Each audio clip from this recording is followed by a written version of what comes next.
Page number 384 सीधा। राम प्रभो तू किन्ह बहुभाति, तदपि होती नहीं शीतली छाती। जतन अनेक साथ हित कीन्हे, उचित उतर रघु नंदन दीन्हे। श्री रामचंद्रजीए તેમનું ઘણી રીતે સમાધાન કર્યું તો પણ તેમની છાતી ટાઢી ન થઈ।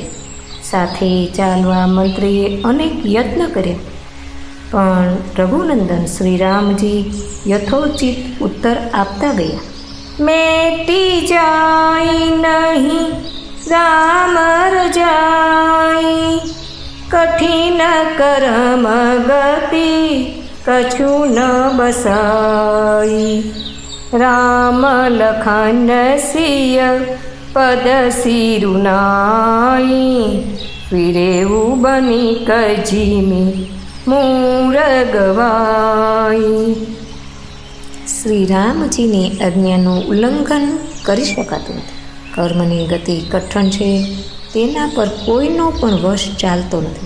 શ્રીરામ લક્ષ્મણ અને સીતાજીના ચરણોમાં શીશ નમાવીને સુમંત્ર એ રીતે પાછા ફર્યા કે જેમ કોઈ વેપારી પોતાની મૂળ મૂડી ખોઈને પાછો ફર્યો હોય।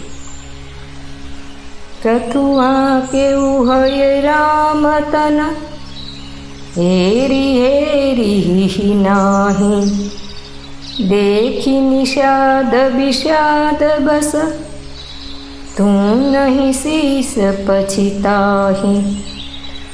सुमंत्रे रथने आंक्यो तो घोड़ा श्री रामचंद्रजीनी सामे जोई जोईने हणहणे छे। आ जोईने निषाद विषाद ने वश थईने माथुं कूटी कूटीने पछताय छे। चासु वियोग विकल पशु ऐसे, प्रजा मातु पितु जी हहीं कैसे। बरबस राम सुमंत्रु पठाए, सुरसर तीर आपु तब आए। જેમના વિયોગમાં પશુ આ રીતે વ્યાકુળ છે, તેમના વિયોગમાં પ્રજા માતા અને પિતા કેવી રીતે જીવતા રહેશે। શ્રી રામચંદ્રજીએ જબરજસ્તીથી સુમંત્રને પાછા વળાવ્યા, પછી પોતે ગંગાજીને તીરે આવ્યા। માગી નાવન કેવટુઆન, કહી તુમાર મરમુ મેં જાના। चरण कमल रज कहूँ सब कहाई, मानुष करनी मूरी कछु अहई। श्रीरामे केवटनी पासे नाव मागी, पण ते लावतो नथी। ते कहेवा लाग्यो, मैं तमारुं रहस्य जाणी लीधुं।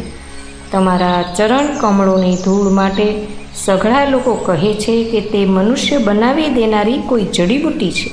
छुअत सिलावई नारी सुहाई, पाहन तेन काठ कठिनाई।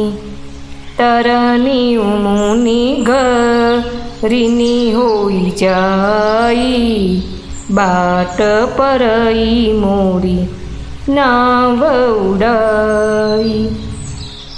કે જેનો સ્પર્શ થતાં જ પથ્થરની શિલા સુંદર સ્ત્રી બની ગઈ।